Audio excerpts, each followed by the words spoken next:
This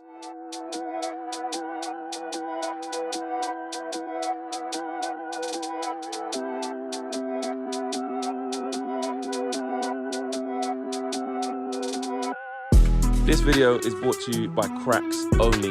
Check out the link in the video description below to get to their website and check out their latest products. Trust me, you do not want to miss them.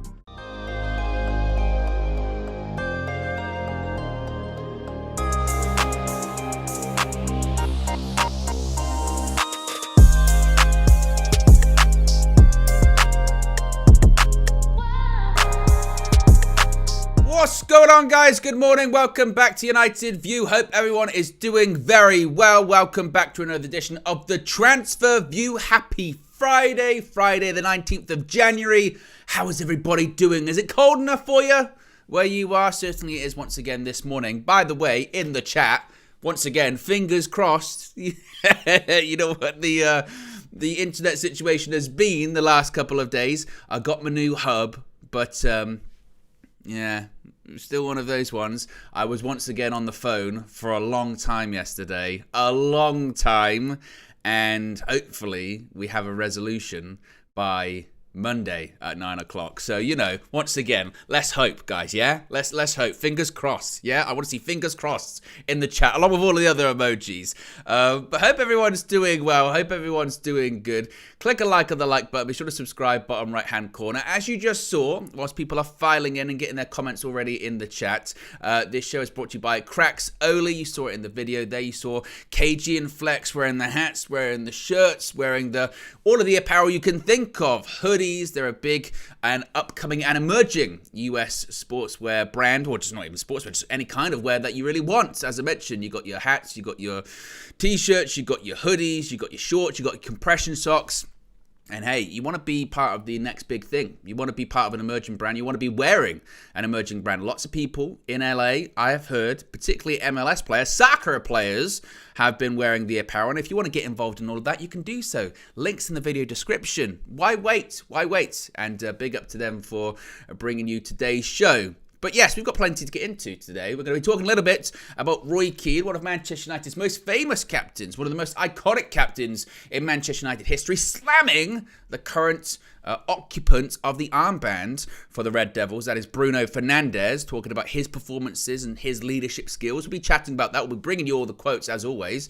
We're going to be talking a little bit, as we kind of spoke about yesterday morning, about Qatar and how they're furious. They're furious with Manchester United's SEC filings this week, and a bit more of an update on that. We're also going to be chatting about Anthony Martial, haven't we? Spoke about him quite a few times this week, about the reports that he had been exiled and forced to train on his own because his fitness wasn't good enough in the eyes of Erik ten Hag, while Anthony Martial's representatives, his agent, has come out and disputed that and actually revealed, shocker, I hope you're all sitting down, he's injured and he's going to require surgery. So we'll be chatting about that, and plus anything else that happens during the hour that we're live. You never know. Once you are live, again, fingers crossed, anything can happen. So we'll be chatting about that. Get your questions in, get your super chats in, get your members chats in, click the like button, get your cup of coffee as well. I've got mine. I told you the other day I've got some new flavours. White chocolate and raspberry again. I get fixated on the same flavour and then kind of just do it to death. So that's what I'm kind of doing with this flavour, but I do really like it. Very sweet. And obviously, like I said, take my coffee black, which apparently makes me a maniac, but you never know.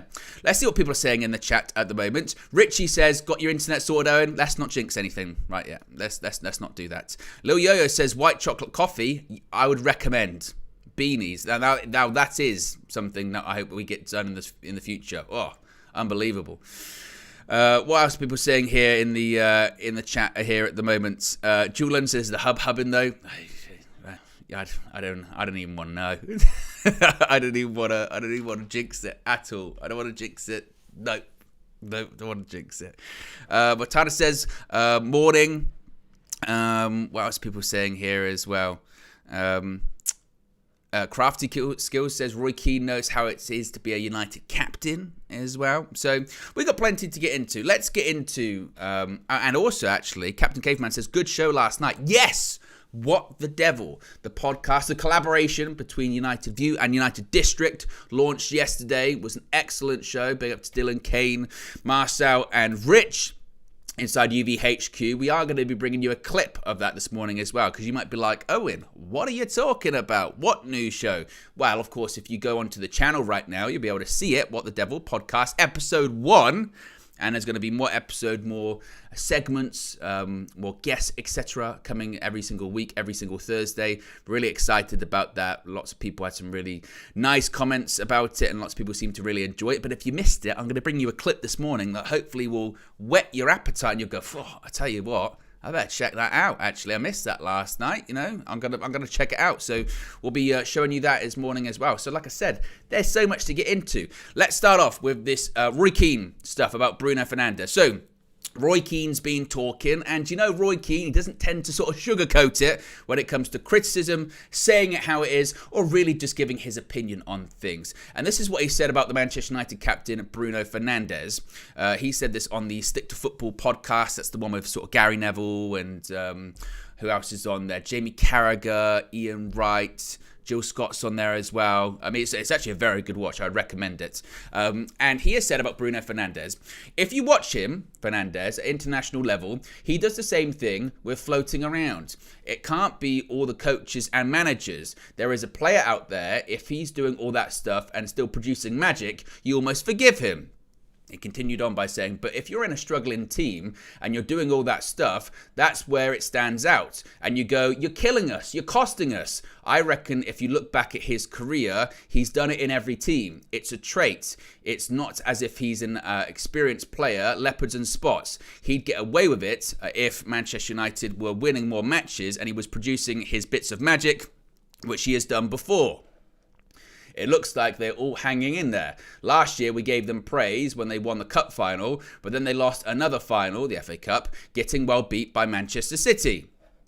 It could almost be the same scenario this year. 5th place is available for somebody to get into the Champions League, and they've had a bit of luck with their FA Cup draw. As much as they are struggling in football, you have to hang in there. They look like they are surviving in games, and it will be the same this season. They could win the FA Cup. I'll tell you what, Roy Keane suddenly turned into very optimistic, saying, you never know, 5th in an FA Cup, well, anything's possible. Manchester United are missing something, a bit of belief, confidence, chopping and changing while lacking goals. It doesn't matter what team you're playing for, you end up in no man's land. Finally, he said, they aren't a pressing team. They aren't brilliant at dominating. They are not a brilliantly physical team. They aren't unbelievable at set pieces. They don't really play as a team. When you look at Manchester United, we say it every week, you don't know what you're going to get. And to be honest, yeah, spot on. I think he's absolutely spot on with what he's saying, particularly the part about this season when it comes to United, saying that you don't know what you're going to get. I mean, I suppose you could argue you do know what you're going to get in the sense of chaos. Not really sure what the style of play is going to be. I say it a lot whenever I do any previews here on United View, and people will go like score prediction or what have you. Unless it's an away game against like a top team, then it's rather predictable. Because we've seen that game a million times, whether it's, Forest, not even a top team, but like West Ham this season, Spurs this season. You could just keep naming them, which is play well for 20 minutes, have a couple of chances, miss the chances, gradually fade.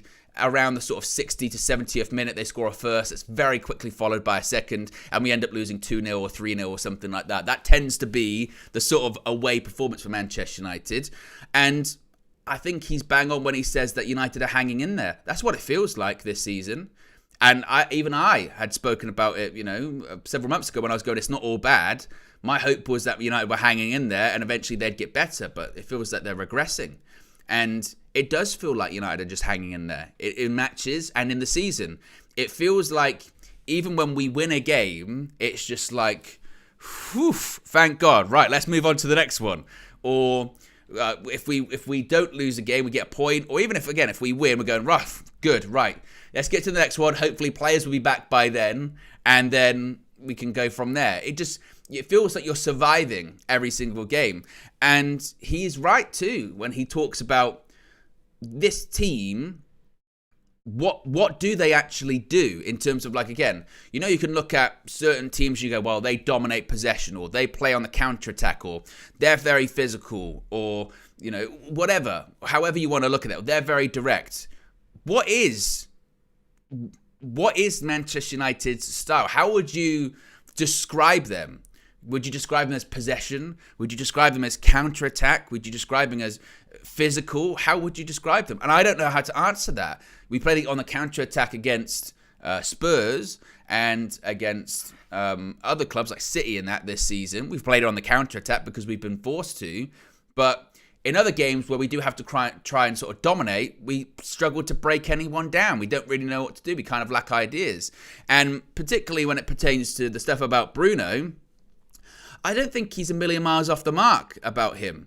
I think that's kind of been regardless of him being the captain, because he's always been like that, Bruno Fernandes. Essentially, I think what Roy Keane is sort of describing there is the argument that people have been having about Bruno Fernandes really since he arrived at Manchester United, which is, it's a strange argument, but it's sort of proving to be somewhat accurate, which is, if he's not contributing the sort of goals and assists, and you know, and he's not involved in the game, then you're playing with 10 players at point, because he and this is, I think, what really drives people insane about Bruno is he'll have games where the whole game he'll have a stinker, and when Bruno has a stinker, it is 1% passes, giving the ball away, putting it out into touch, you know, just really sloppy stuff. And you'll see him start having a go at people, start going, oh, what are you doing here? Oh, we'll do that, we'll do that. And you look at him and you go, what are you doing? What are you doing in this game? Because you're just doing nothing. Again, you're going missing.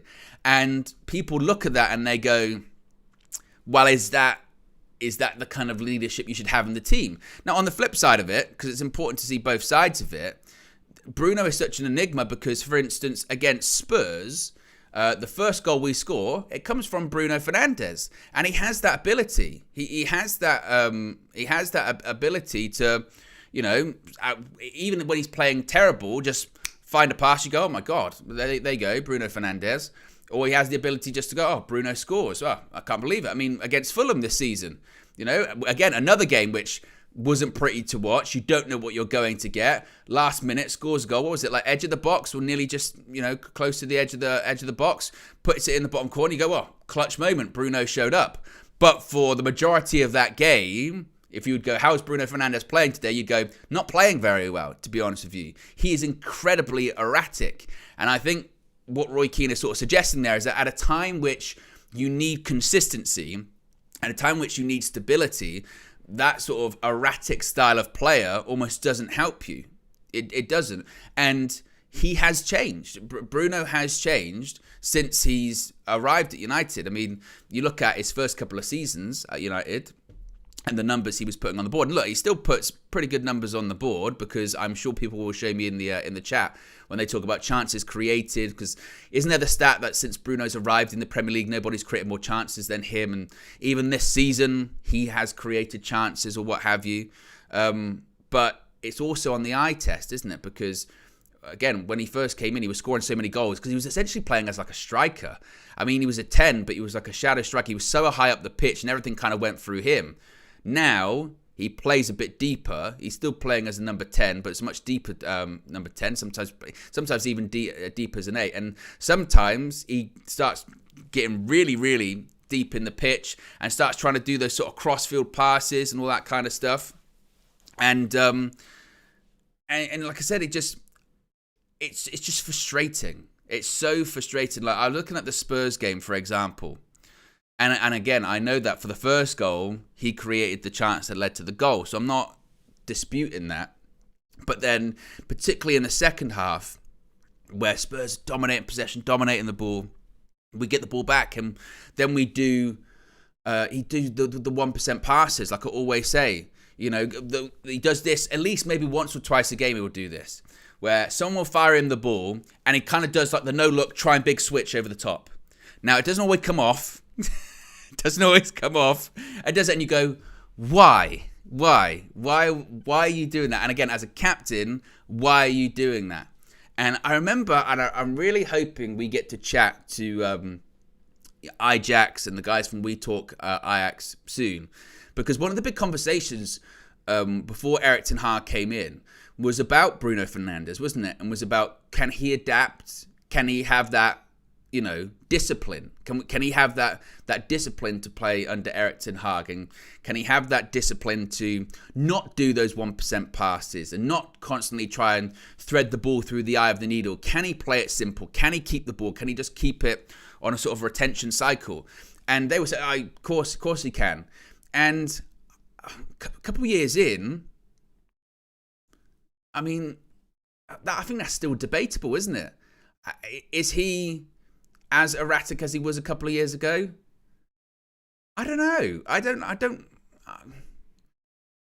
I'm literally thinking about this in real time now. Has Bruno really changed his style of play from when Erik ten Hag has come in? I suppose you could argue he has, in the sense of, like I was saying, his numbers compared to several years ago are different. But for better or for worse, I think is a really interesting point for that. So I do think the criticism that Roy Keane is saying about Bruno Fernandes, I think is valid when he's talking, about that.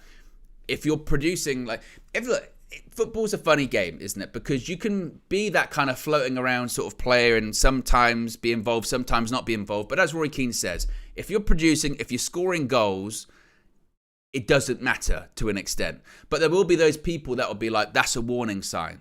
Like that's a worry, because eventually those goals, those chances are going to dry up.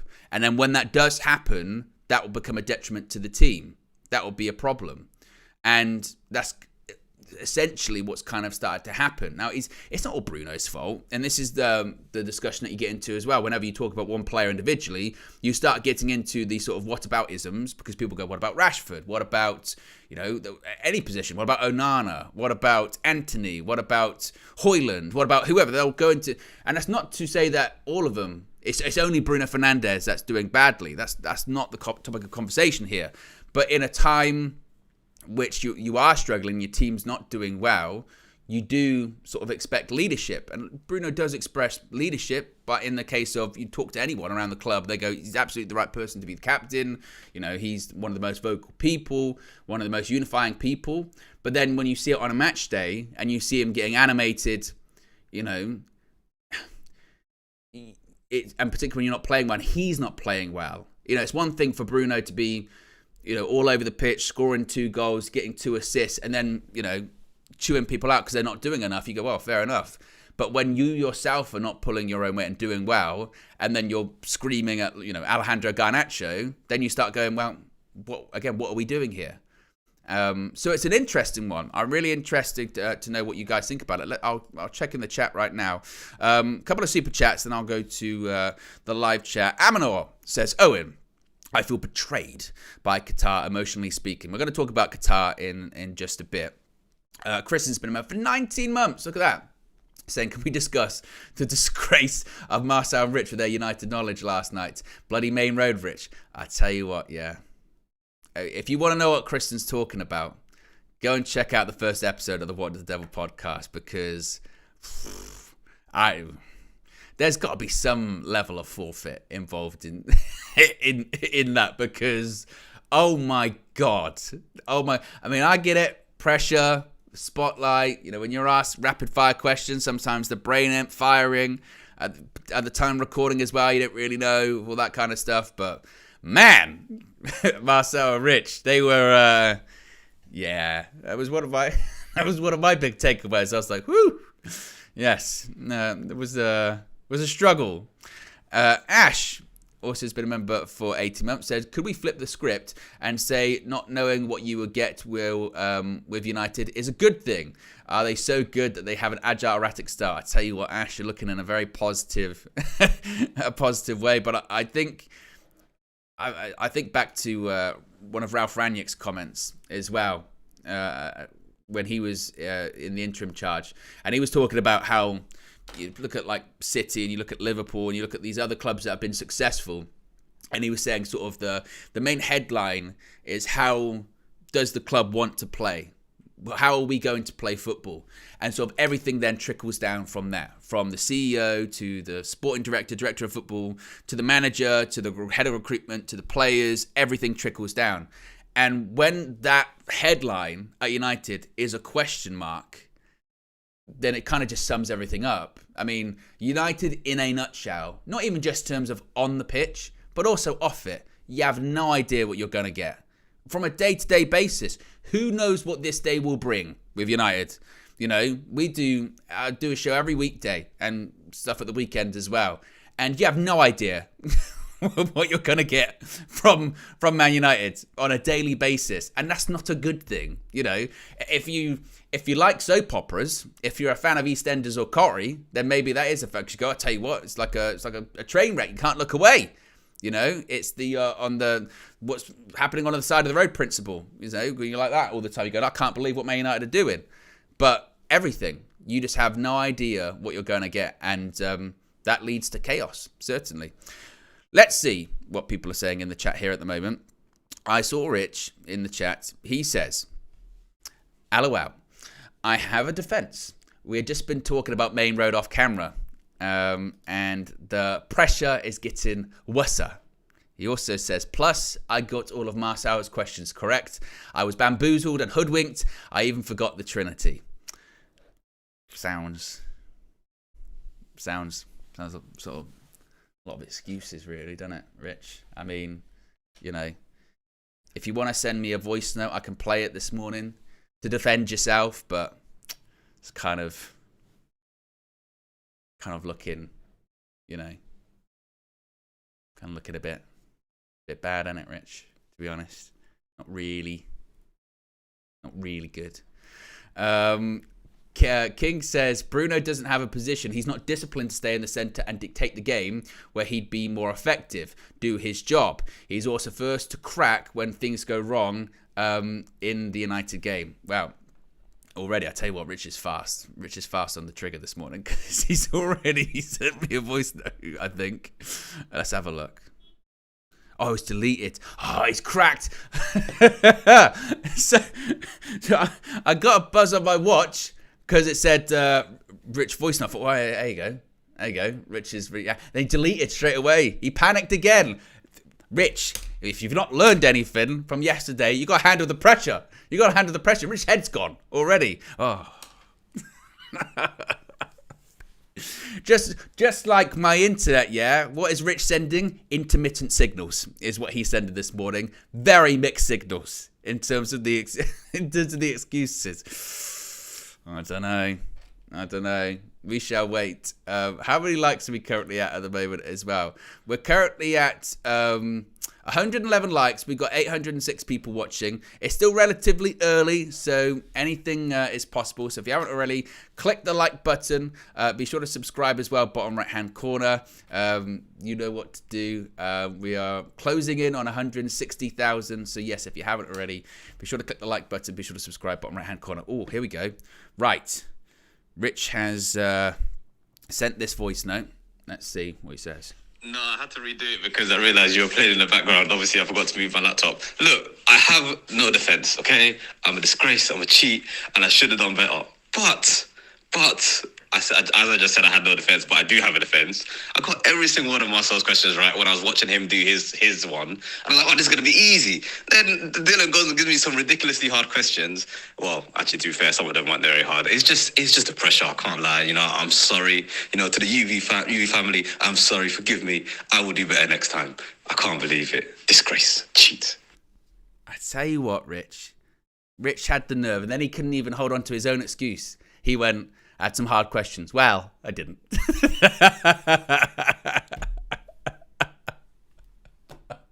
I had some hard questions. Well, no, I didn't. No, I didn't. But I tell you what, there's accountability for you, nice and early when it comes to it. Speaking of which, actually, that's probably the perfect segue. As I mentioned, the new podcast launched yesterday, a collaboration between United View and United District, was a lot of fun. It's called What the Devil. It's going to be dropping every Thursday. Here's a clip in which they're talking about if Eric Ten Hag, and I guess this is when it comes to Bruno Fernandes, if Erik ten Hag's midfield system can even work in the Premier League. Take a look. Ten Hag's system can't work in the Premier League because it asks the midfielders to cover too much space given the athleticism of Premier League players. I think it's quite an interesting kind of topic, to be fair. What do we think? I think start first, Kane. Dylan, do you want to start first? You go off myself. Yeah. Okay, so I thank you, sir, for the hot take. It's really good for Kane in terms of picking it out. I think rest defense is really important in this shape that we're currently playing in, and we're seeing, like, against the Wolves. As soon as the season started, we were seeing the issue that we didn't realize it was going to be as big of an issue throughout all the games from thus far, but. We have to I think we have to wait until he's got a group of players that are more suited to his system and are under the instruction of what he wants to implement. I still feel like we have a group of counter-attacking players that are used to resting in their half of the pitch and then attacking, instead of trying to play turnovers in the opposition's half, getting all our players in the opposition half and then worry if we can't get out, then, what's the recovery shape like and all these kind of things. Yeah, I think, just kind of going off your point, I think it is a case of the players aren't necessarily good enough, but I don't think it's actually the midfielders that aren't good enough. I think it's the players around the midfielders aren't doing enough of their job so that the midfielders are starting to overcompensate. And that's why it looks like the midfielders have to cover too much ground, because the midfielders might have to be covering too far on the left because Rashford isn't pressing. I'm not saying Rashford in particular. They're not pressing, or it's too easy to get around the press because maybe Bruno Fernandes is being too loose with where he's going. Or someone stepped too high up, and so therefore Kobbie Mainoo might have to run behind one of the fullbacks in order to cover for them. And so it's a case of the midfielders are being worked more than they actually need to in Ten Hag's system. So it's therefore looking like that they need to do a lot more than they actually are doing. Whereas if the protection around them was better and the players were following their instructions better, or they just simply were better at that kind of stuff, then midfielders, there'll be a lot less pressure on the midfielders. Yeah, I hear that, and I can kind of like a good example of that is kind of like the fullbacks in our press. Like I feel like with United, it's kind of, and with Ten Hag, we look so good in the press whenever the fullback pushes up and properly applies pressure. But sometimes, like, it seems that we're kind of stuck in between. Do we go full out like that, or partly maybe because of form and because you think we probably don't want to overcompensate, the fullbacks sit a little bit further back. And then you see teams kind of cut through us wide, cut back through the middle, and then the midfielders do get exposed a little bit more, and there are problems there. Once again, that's the What the Devil podcast collaboration between United View and United District. Big up to Dylan, Kane, Marcel, and Rich yesterday for the debut show. More exciting stuff about that is coming very, very soon. Every single Thursday that drops. Let's talk about Qatar. Let's talk about Qatar and the latest developments when it comes to their fury over Manchester United's lies in the SEC reports, allegedly. It must be said, because still you tend to believe the legal documents as opposed to reports, but this is what's been reported. This is a news show, so we're going to bring you the news. Let's get into this, because we had heard, let's try and actually do this in the best way possible if you're not familiar with the story. So after Manchester United filed their accounts the other day, there was a bunch of SEC filings from Manchester United, really sort of detailing the entire strategic review of alternatives process, the different rounds of bidding, how many bidders there were, the sort of timeline when it came to Ineos acquiring over 25% of Manchester United, the amount per share that was being offered, the amendments to certain offers that were in there, as well as the reasons, shall we say, that Sheikh Jassim and the 9-2 Foundation were not successful. It was filed that there weren't letters of sort of financial commitment, there weren't sort of proof of funding. And in addition to that, the offers that were actually written to Manchester United, written to the Rain Group, were sort of significantly lower than the PR sort of surrounding the bid was actually suggesting that they were. So this came out, and obviously a lot of people were suggesting, well, obviously then this is why Qatar were not successful. This is why. In fact, it even said that if the numbers were actually close to what Qatar had been initially sort of reporting, then the chances are they would have accepted that offer. Well, of course, then Qatar responded by basically going, bullshit, that's not true. You're lying. There have been things left out in these sort of legal filings, which again are filed with the federal government in the United States. You're not allowed to lie. Someone I saw in the comments got very pedantic about this the other day and said, you can lie, it's just illegal to do so. I went, well, that's kind of the point we're trying to make here. It's like saying you can kill someone, but you'll go to jail if you do. Well, I'd recommend not doing it then. Even one of the sort of 7 deadlies as well. So the point being is, if you lie on that document, you could be heavily fined. There could be criminal convictions. Don't do it, basically. Don't do it. So Qatar, once again, are furious about all this. This was a report that came from Mike Keegan, who of course has been all over the takeover story, and particularly when it comes to sort of Qatari sources. He has reported that those behind the Qatar-based bid for Manchester United say they did meet the asking price and provided proof of funds. Mailsport understands that the team involved in the doomed offer from Sheikh Jassim bin Hamad Al Thani have been left furious after United claimed to shareholders that their group did not hit the valuation set by the owners, the Glazers, or show evidence as to where the finance was coming from. They may now seek a corrective statement from the US Securities and Exchange Commission, once again that's the SEC, where United made the claims on Wednesday. In a number of filings to shareholders, United disclosed that the Qatar bid did not meet an asking price of around £4.5 billion, excluding the existing debt for the club, and said that despite repeated requests, no proof of funding was handed over. However, sources close to the fruitless bid, I love the sort of descriptions of the bid, fruitless, doomed, fruitless bid, are adamant that they offered around £4.5 billion, slightly below Ratcliffe's accepted bid, but with all debt being paid off, and provided proof of funding throughout.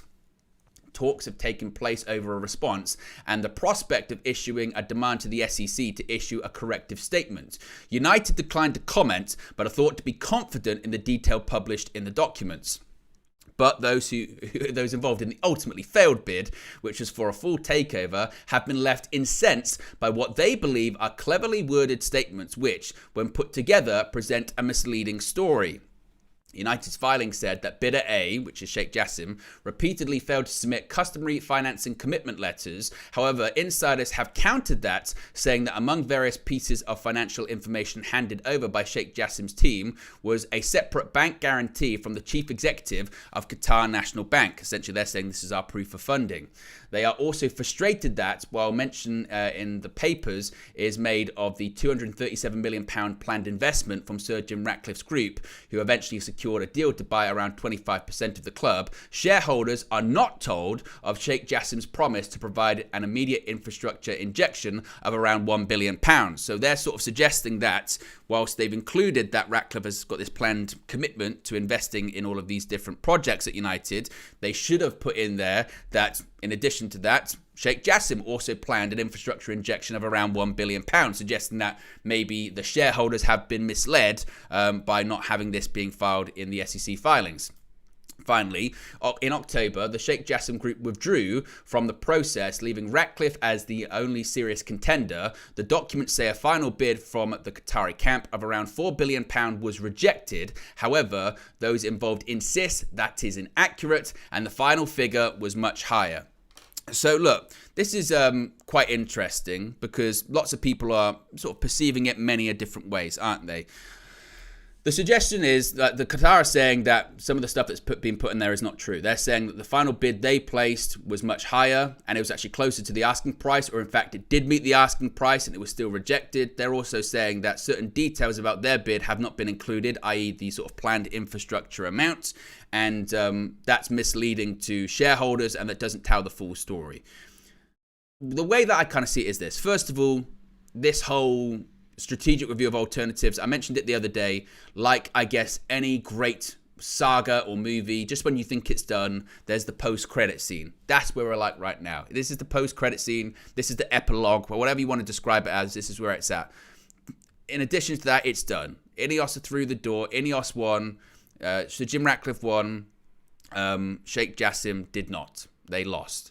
Now, you could describe it as, did they really win? Because they only own 25%. They don't own the whole club. And there are provisions, I think, in there. The Glazers can make Ineos sell their 25% in a couple of years or something like that. There are some very concerning parts of it. The way that I kind of view it at this point is that's a regulatory legal filing. If Manchester United and the Glazers have been dishonest and put mistruths in there, then they should be punished for that. If they haven't, then they won't be punished. You would say when it comes to Sheikh Jassim and the 92 Foundation and Qatar, it's really, you've got to say, well, it's time for put up or shut up then. Show the proof. And not like to us, but I mean, go to the SEC. Go to the SEC and show them the proof that there have been falsehoods, there have been falsifications of those filings, and see what happens. Because if not, it's over. That's where I kind of sit at the moment. You still tend to lean into and believe legal filings as opposed to sources and reports. And it's not to say that Mike Keegan always lying or all this kind of stuff, because we've had Mike Keegan here on the channel, and I think he did a good job. And I feel sorry for reporters throughout this whole takeover process, because they're only reporting information that they're given from these respective camps, right? And it turned into a massive free-for-all. It turned into a massive mess. But now that we're at the conclusion of it, as a United fan, I just want to move on. I just want this thing to be done. I just want Manchester United to have a stable direction again. I want Manchester United not to be frozen in time, which it currently has felt like for the last, nearly 2 decades, but certainly for the last year while this has all been going on. I just want to be done with it. As I've said before, for me, I always wanted a full sale. I always wanted the Glazers out. I didn't really care who did that, to be honest. I didn't really have a preference to that. My preference was always for the full sale option. And even when it was, because for a period of time, it was a Glazers out option. It was, Sheikh Jassim's 100%. Sergeant Ratcliffe, they're going to take the Glazer shares. Either one, you're like, well, I don't really care that much as long as they're gone.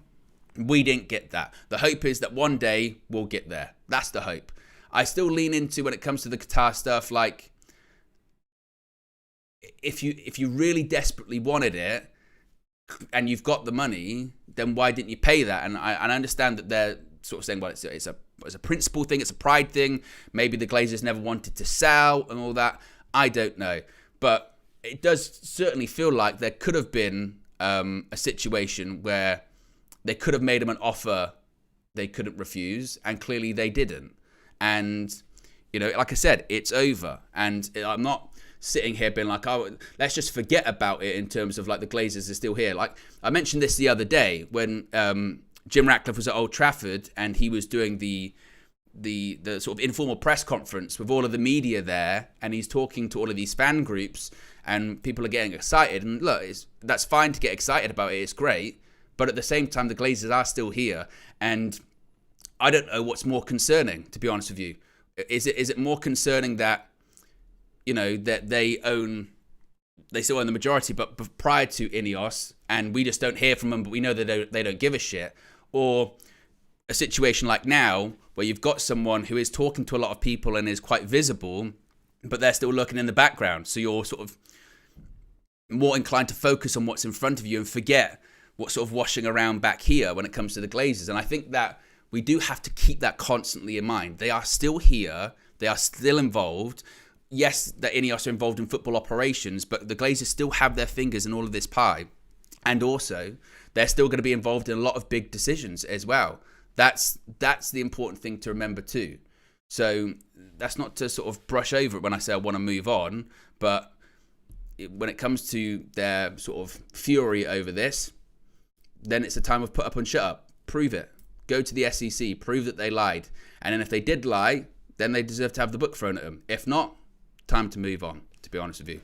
And that's kind of where I'm sort of feeling about it at the moment. What are people saying here? We've got a super chat here from Ray S. Good morning to you. Says, Bruno is an issue, but not the only issue. Bruno never stops moaning if he misplaces a pass. He blames someone else. I wouldn't miss him if we sold him. Well, this is kind of what I was talking about earlier, Ray. When you talk about a player, an individual player, it's not to suggest that they're the only problem. I think we're so focused, aren't we, as fans? We get so focused on one thing. So we get so focused on this person. It's either problems or solutions, isn't it? This person is the problem. Once we get rid of this person, everything will be fixed. This person is the solution. Once we get this person in, everything will be fixed. Once we play this person who's not getting an opportunity, this will be fixed. Once this person comes back, we'll be fixed. Once we get rid of that person, we'll all be fixed. And it's always a combination of lots of different things, to be honest with you. when it comes to Bruno Fernandes in terms of priority of problems, I would say he's the top of the list. You know, Man United have far bigger issues from the from the playing point of view than Bruno Fernandes. I just think that I think some of the criticisms of him though are valid. When you say, you know, as a captain, the sort of leadership style at certain points just doesn't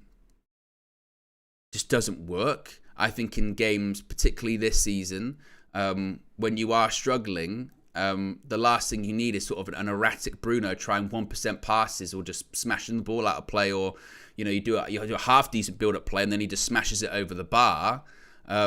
That's not helpful. And as Roy Keane points out, when you're struggling, that's the last thing you need is that kind of erratic style of player. If you're doing well and he's doing well, you can compensate for that and you go, oh, good. But we're not doing well at the moment as well. That's part of the problem too. So it's an interesting one, certainly. Show says, Owen, haven't you heard Casemiro and Martinez are back? We're saved. Well, that's sort of what I'm sort of hinting at. When better players come back, the hope is certainly you'll play better. But I do think there is an element of naivety that is like, these players will be back and we're just suddenly going to be like we were sort of last season in terms of like, you know, the third best team in the league. Because I think the system is doomed to fail, to be honest with you.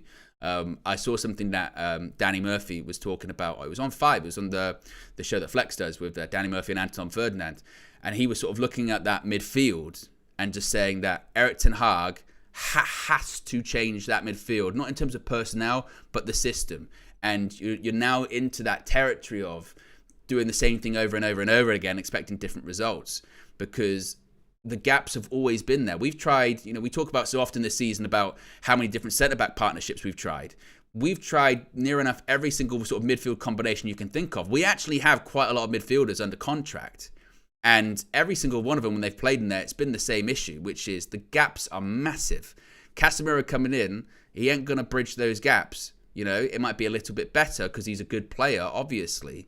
But he's still early on the season, there were massive gaps. He played alongside Mason Mount. There are massive gaps. Who else has played in there this season? Amrabat, there are massive gaps. McTominay, there are massive gaps. Ericsson, there are massive gaps. Hannibal's been in there. There are massive gaps. So it's not necessarily a personnel issue. It's a system issue.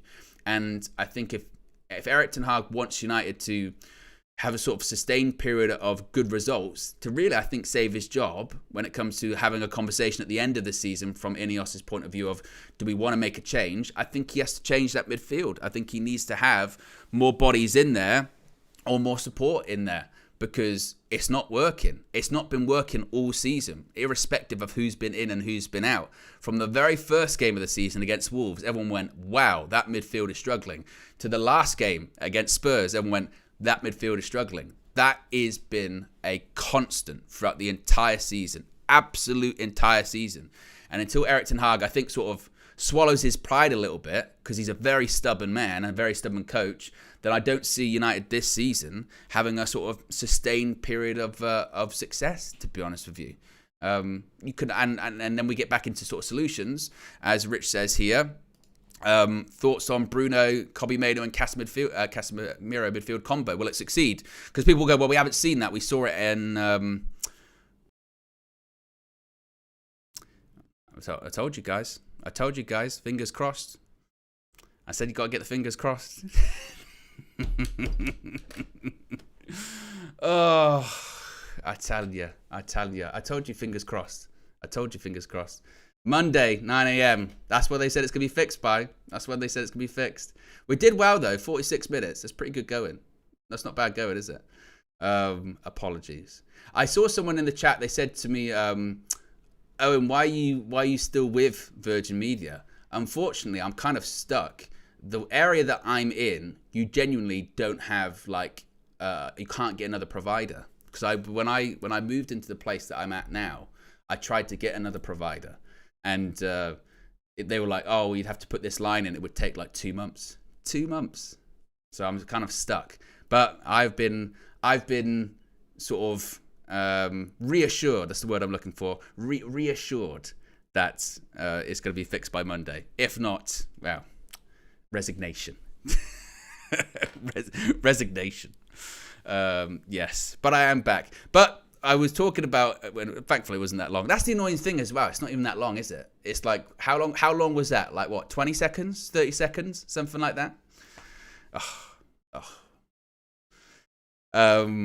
That's true. Kristen says, get Nubian to buy you a new home. That is true. Nubian's a pharaoh. So Nubian, can I live in like your palace or something like that? That would be tremendous if you're watching Nubian, you know. But I was saying, yes, about the midfield trio of Bruno and Casemiro and Kobbie Mainoo.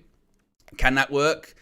Well, it hasn't been tried this season, so I think Erik ten Hag will try it. But I just think sort of the combination is kind of irrelevant, to be honest with you. I think the combination is irrelevant. I think it's a tactical one, to be honest with you. Let's move on before everything breaks down again. And I don't just mean me, I mean the internet. Let's talk about Anthony Martial, because of course the story was that Anthony Martial had been set to train by himself, wasn't it? He had to train by himself. He was exiled after his illness, and Erik ten Hag had said to him, you've got to train by yourself. It's good Erik ten Hag impression, isn't it? You've got to train by yourself until you're fit. Well, turns out, or at least from Martial's agent, that's not totally the case, because Anthony Martial's agent spoke to Sky Sports yesterday and released the following statement. He said, Anthony will not leave Manchester United this month and will stay until his contract ends in June. What a shock that is. He says, what is said about him is completely false. He was not excluded from the group and he has no problem with Erik ten Hag. Anthony has been in Manchester for 9 seasons, and if he was not a great professional, then he would have not been at the club for so long. He is simply going to undergo a small operation on his adductors, which he should have done for a while, which did not allow him to be 100%, so he will do it now. Now, when it comes to Anthony Martial, I found this quite interesting yesterday, because the statement is the purpose of it is to come out and kind of dispute the report, but in a way it kind of confirms it. It kind of confirms the report, to be honest with you, because the report was Martial's got to train by himself because he's not fit, and he's not fit enough to be in first team training and not fit enough to play. And the agent comes out and sort of says, and it also must be stressed actually, in the report they said it's not a disciplinary issue. It's not a case of he's fallen out with the manager. He's got to train by himself because he's not fit. And then his agent has come out and said, that's not true. He's training by himself because he's not fit. He needs surgery. I don't know which one's worse. And they're saying, no, it's not a case of he's just not fit. He's got hip problems. He's got to have surgery. So basically he's not fit, and he's had to be, that's part of the problem. And I don't know, you can look at it a variety of different ways. First of all, this is kind of the problem with Anthony Martial, isn't it? The guy's never fit. And not to question his talent or his ability. I don't think many people have questions his talent or ability. Nobody's going around saying Anthony Martial's not a good footballer. Last season, his record in the Premier League was almost hilarious because he didn't complete 90 minutes and yet he had quite a few goals and quite a few goal contributions. But the point is the guy's never fit. And it's always a different injury. It's either his calf, his knee, his hamstring, his back, his glute, this time his hip. It's always something different, with him. And I think it's quite curious. If we go back to the quote, and this is me being very, very skeptical. I'm putting the tinfoil hat on. This is this part of it. So when he says he is simply going to undergo a small operation on his adductors, which he should have done for a while, that key part of it, which he should have done for a while, which should not allow him to be 100%, so he will do it now. So when it comes to that, I'm looking at going, right, so that's a surgery that clearly then they're saying he's been playing through for a while and he should have got it for a while. And the skeptic in you can go, hey, it kind of feels like, to me, I look at this and I go, it's like a Phil Jones situation. I think it's a Phil Jones situation.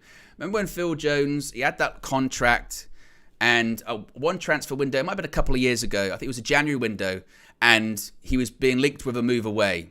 And it was, I think it was to Bordeaux was linked to him. And then it was like, Phil Jones turned it down. And when you look back on it, you kind of realise that Phil Jones knew. Like, he's like, I can't play football anymore. You know, I just can't do it. I can't do it on a consistent basis. My body is breaking down. I cannot do that. So he turned it down, and he's like, but I've got a contract. There's pen to paper. I've got money that's owed to me. I'm going to set out my contract, and then I'll reevaluate what happens afterwards. Now, I'm not saying Anthony Martial's as bad as Phil Jones in the case of his body had just broken down and he couldn't play anymore. I think Martial's still got years ahead of him, and he's younger. But my point being is that I think Martial looked at the options. You know, I think United were like, let's see if we can get Martial out in January, whether it's a loan, whether it's a permanent deal, whether it's something. And Martial's like, no, I've got this hip issue that's been bothering me. I've been playing through it.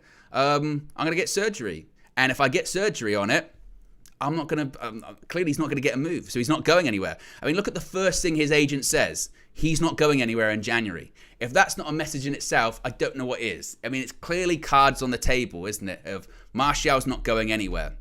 He's not. He's like, no, I'm not going out on loan. I'm not getting sold. I'm not going anywhere. I'm getting this hip thing fixed. And that's it. And then he's going to have the surgery. And the way they sort of dress it up is, it's not a serious thing. You know, it will not be that long, but it'll be enough for him not to move. So he'll be there till the end of the season. And then United find themselves in a situation whereby, you know, we don't have a striker. You know, we still got 250k that we're paying for the remainder of the season on Martial's contract. And we don't have a striker that's available because he's just undergone surgery. So once again, we find ourselves in a situation where we've got one striker. That's it. One striker, and we need something, and we don't have a lot of money for it. So it's got to be a loan, a cheap loan, and that's about it. There was a story about Timo Werner and his loan to Spurs, and by all accounts, when Man United saw the cost of that loan, which is something like around, I think it was like €5 million, they went, well, we can't do it. That's the kind of level that United are at. That is the fine line that United are working at the moment. And for me, I don't know, and this is me speculating. I don't know, like, you know, inside sources or anything like that. I don't know. But for me, this whole thing sort of comes across as United looked at Martial and said, he's got 6 months left. Can we get him out the door now? And Martial was like, no, I'm sitting on it. I'm going to see out my contract. I'm not fit, and I'm going to get the surgery. But, and that's why, you know, when I've spoken about Martial in the past, and I mentioned that this guy hasn't completed 90 minutes for like 3 seasons. And then I see some of the reaction is like, no, he could have completed those 90 minutes. Erik ten Hag just didn't, you know, kept taking him off. He could have done it. He couldn't have done it. I think the real thing is, and I don't mean this as like a diss or an insult to Martial, as I don't think he can, really. Because I think clearly he's been playing through even a hip problem. He's been playing through a hip issue for however long. What other issues has he been playing through? And as I said, it'd be one thing if it was the same issue. If he's got a bad knee and it's constantly the bad knee, you'd get that. But it's always a myriad of different problems. It's all over him. And that's why, like last season, that's why Erik ten Hag would take him off after 45 minutes, 60 minutes, 65, 70 push. Because he realizes that this guy, he's going to get injured again. And last season, we didn't have another striker. It was Wout Weghorst. You know, he brought in Weghorst and he played more games up front, or, you know, completed more games than Martial. It's not difficult. Martial didn't complete a single one. So United need to somehow maybe find a solution to it. But I think it just kind of, like I said, sums the Martial situation up with, I suppose it's important to explain that there's not... I suppose it's important to explain that there's not any, like I said, it's not a disciplinary issue or anything like that. But I don't know what's better or worse. You know, Martial's trading alone individually because he's not fit, and then the agent comes out and goes, "No, it's not. That's not true. He's gonna have surgery, and it's a surgery that he's needed for a while, and he's not going anywhere in January." That kind of encapsulates Anthony Martial, and I think, and his tenure at Manchester United as well. Steffi Jenks says, Owen, physical compensation equals more injuries. It won't stay the same place or joints. That's not how it works. But the thing is with Martial, you can't even say with those injuries, like it's wear and tear on those different injuries. Like he doesn't play. You know, he doesn't play games that often. You know, he comes on, makes a cameo, or he starts, and then goes off after 45 minutes, 60 minutes, and if I was Erik ten Hag on the Man United coaching staff, I'd do the same thing, looking at this guy's history and his injury record, his injury history, and if they know these issues that he's got as well, they must be like, every single time we're playing him, we're rolling the dice, essentially. We're taking a risk with him because we know that it's gonna come back and backfire on him as well. And I think that's a problem. Steffi Jenks says also he's a football player, Owen. He isn't just using his body during matches. I understand that, and people, because Dwayne says, look, he doesn't play but he trains. But we don't know. Remember there was the report about Martial, and I think Varane was included in this. Then certain players are on specific programs. So when it comes to Anthony Martial, he might be on a specific program at Carrington again because they know these injuries, because they know these problems that he has clearly. So again, I think it's just, and if we're saying that, he's an elite athlete, he's a professional footballer, and we're saying that the reason he hasn't played a game or completed 90 minutes in 3 seasons under different coaches and different managers is because the training is too difficult under all of these different people, then that's even worse. Again, all of these different things are worse for him then. If you're a professional footballer, you need to be able to participate in training and then take it on a match day. And again, that's not even just an Erik ten Hag thing. That was under Ole Gunnar Solskjaer. That was under Ralf Rangnick. That was at Sevilla, I think, under Lopetegui as well. So we've got all of these different coaches, and he's had all of the same problems. And it only appears that it's getting worse for him as well as he gets older too. So look, Martial's not going anywhere. Martial, well, he is at the end of the season, but in terms of January, no, he's not going anywhere, and he's set to undergo surgery as well. And I think for him now, to be honest, with all of these injury issues that he has, if I was him and I was the people surrounding him, I'd be looking to the future as well. I'd be saying, right, we've got, sort of 6 months to get this right. Any issues that I have, any injury problems that I have, whether it's my hip, whether it's my knee, whether it's my hamstring, whether it's my calf or anything like that, this needs to get fixed now, because the next club that I'm at, it's going to be a downgrade, particularly when it comes to finances, unless it's Saudi. And I need to be going somewhere that I can prove myself and I can sort of build myself back up, because otherwise it could be a bit of a sort of premature career, to be honest with you. And it's very disappointing, certainly. But there you go, guys. That's the transfer view for you this morning. Be sure to smash a like on the like button. Be sure to subscribe, bottom right-hand corner. Let's see if I've caught up with all of the super chats. I think I have indeed. What's on tap for the remainder of the day? Well, I can't tell you. Maybe a surprise, maybe not. We'll have to wait and see. You have to stay tuned. If you haven't already, though, I'd recommend you subscribe. I'd recommend you click those notification bells, because you never know what can pop up here at United View. Anything's possible. And it comes to the weekend as well. It comes to the weekend. Anything, you never know. You never know. That's all I'm going to say. And then next week, what's on tap for next week? Is the FA Cup game next Sunday? Is that what it is? Because we don't have a game this weekend. We're in our sort of winter break position. Is it next Sunday, 28th, is that right? Yeah, I think it is. So, yes, and that's against Newport County. And then our next Premier League game is on the Thursday against Wolves. So, yes, there you go. So be sure to smash the like on the like button. Be sure to subscribe, bottom right-hand corner. Have a great Friday. I'll speak to you again very soon. I'm out of here. Peace.